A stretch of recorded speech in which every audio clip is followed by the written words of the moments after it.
संकट मोचन महादेव मंदिर है अजमेर दरगाह। असल में अजमेर दरगाह नहीं है, वो महादेव का शिव मंदिर है जो कि पृथ्वीराज चौहान के पूर्वजों ने वहां बनाया था। मुगल काल में इन सबको तोड़ कर मंदिरों को खंडित करके और वहां पर मूर्तियों को खंडित करके इस प्रकार के मकबरे या मस्जिद बनाई गई थी। विश्व प्रसिद्ध ख्वाजा मोइनुद्दीन चिश्ती की अजमेर दरगाह को महादेव मंदिर घोषित करने को लेकर जमकर बवाल छिड़ा हुआ है। न केवल राजस्थान बल्कि पूरे देश में इस विवाद से पारा उबाल पर है। इस विवाद की शुरुआत हिंदू सेना के राष्ट्रीय अध्यक्ष विष्णु गुप्ता की एक याचिका से हुई, जहां उन्होंने अजमेर दरगाह को संकट मोचन महादेव मंदिर घोषित करने की मांग की। इसको लेकर अजमेर की अदालत ने 27 नवंबर को इस याचिका के आधार पर दरगाह के सर्वेक्षण को मंजूरी दी है। इसके बाद से इस मुद्दे को लेकर जमकर सियासत जारी है। अजमेर दरगाह में महादेव मंदिर होने का दावा क्यों किया जा रहा है, इस बारे में बता रहे हैं याचिकाकर्ता विष्णु गुप्ता।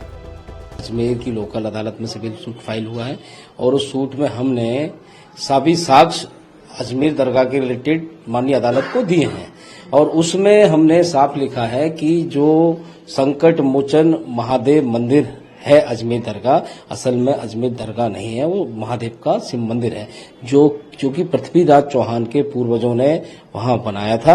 और जहां तक चिश्ती साहब की सच्चाई की बात है, आपको पता है मोहम्मद गौरी के साथ वो आए थे भारत और उसके बाद उससे पहले वो जो अजमेर है वो अजय मेरू के नाम से जाना जाता है और वहां पे पृथ्वीराज चौहान का जन्म वहीं हुआ था, वो जन्म स्थली है उनकी।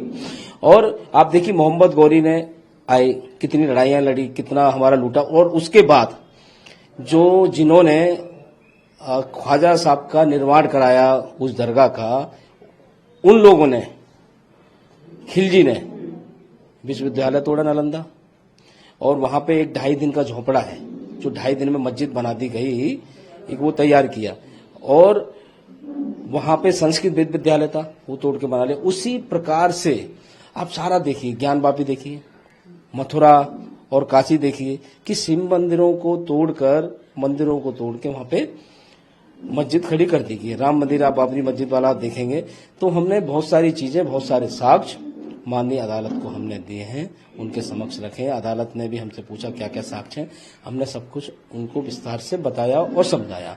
और जो साक्ष्य में सबसे मजबूत कड़ी थी वो हरबिलास शारदा, जो कि म्युनिसिपैलिटी के चीफ कमिश्नर है अंग्रेजी सरकार में और बाद में राजस्थान के सिविल जज भी रहे और उसके बाद वो अंग्रेजों की ब्रिटिश काउंसिल में एक महत्वपूर्ण कमेटी होती थी, उसके सदस्य रहे हैं।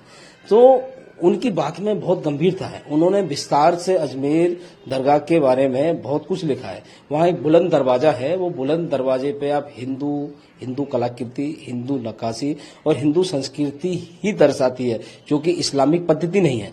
और जब आप दरगाह जाएंगे तो दरगाह में जो ऊपर का जो स्ट्रक्चर है जो बना हुआ है वो तोड़े हुए मंदिरों, जैन मंदिर और शिव मंदिर के अवशेषों से वो खड़ा किया। इस मामले पर राजस्थान से बीजेपी विधायक बाल मुकुंद आचार्य ने कहा है कि इस मामले की पूरी तरह जांच होनी चाहिए।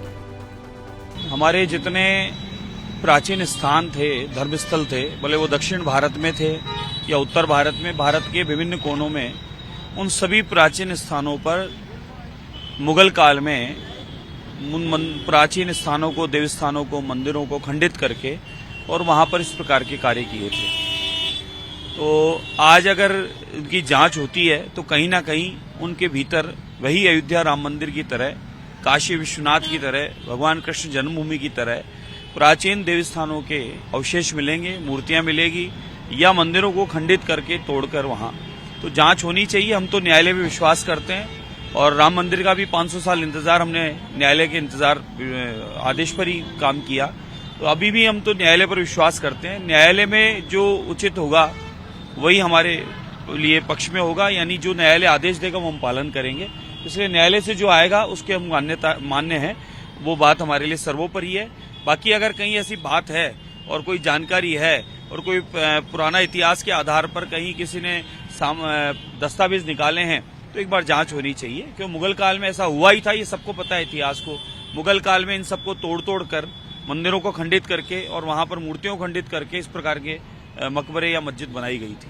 एक डायरा भी अजमेर में है, वो पाठशाला रही है, कंठाभरण पाठशाला रही है, जैन मंदिर वहाँ पर हैं, अभी भी मूर्तियों के अवशेष और स्वास्तिक चिन्ह वहाँ पर हैं। हम वहाँ गए भी थे, अंदर से कुछ वीडियो भी निकाले हैं। डिप्टी मेयर ने भी, अजमेर डिप्टी मेयर ने भी जांच की मांग करी है। आप क्या कहते हैं? मैं निवेदन करूंगा, कानून के अनुसार नियम पूर्वक जिन भी स्थानों की चर्चाएं उन सब की जांच होनी चाहिए। और कुतुब मीनार की भी बात करते तो 10 तीर्थंकरों के वहाँ मंदिर थे, यानी जैनालय थे, और अन्य कोई वैष्णव मंदिर भी था।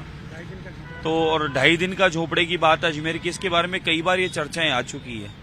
तो जब मांग की जा रही है तो सुनना चाहिए। और बहुसंख्यक समाज जो भारतवर्ष में बसता है, सनातनी हिंदू समाज जो भारत में बसता है, उसकी भारत में अगर सुनवाई नहीं होगी तो कहाँ सुनवाई होगी। मैं ये तो कह ही नहीं रहा कि कराची में जाकर और वहां हमारे को मंदिर ढूंढना है।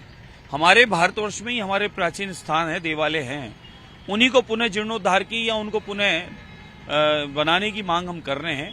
जो वहां स्थान थे, आज कोई भी किसी मंदिर में पुराना मकबरा या मस्जिद पर कब्जा करके तोड़ के बनाया गया हो तो बता दो।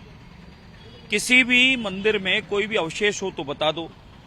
ये काल मुगलों का समय, मुगलों के काल में ये काम हुए हैं, मुगलों ने इस प्रकार के काम किए हैं। अब मुगल है नहीं यहाँ, तो इसलिए मुगलों के द्वारा कब्जे किए हुए बनाए हुए स्थानों को पुनः सनातनियों को संभलाकर और वहां पर भगवानों की स्थापना करा देनी चाहिए। भाईचारे की बात करते तो भाईचारा यही है कि हम आपके धर्म का सम्मान करते हैं, आप हमारे सनातन का सम्मान करें और सनातनियों के स्थानों को उन्हें वापस पुनः संभलाने का काम करें। दूसरी तरफ अजमेर शरीफ दरगाह को लेकर कोर्ट के फैसले के बाद नई बहस छिड़ गई है। अजमेर दरगाह की याचिका को लेकर ख्वाजा मोइनुद्दीन के वंशज भड़के हुए हैं। उन्होंने इस याचिका पर आपत्ति जताई है। हमने पूरी तरीके से इस पे नजर बनाई हुई है और हमारे वकीलों से हम लोग टच में हैं। हमारी कानूनी टीम जो बनी हुई है पूरी वकीलों की, उससे टच में हम लोग, उनसे रायशुमारी चल रही है।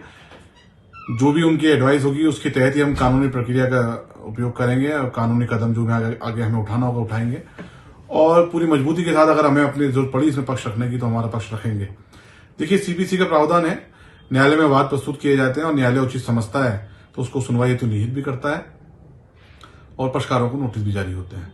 न्यायालय में वाद प्रस्तुत भी होते हैं, न्यायालय में वाद खारिज भी होते हैं।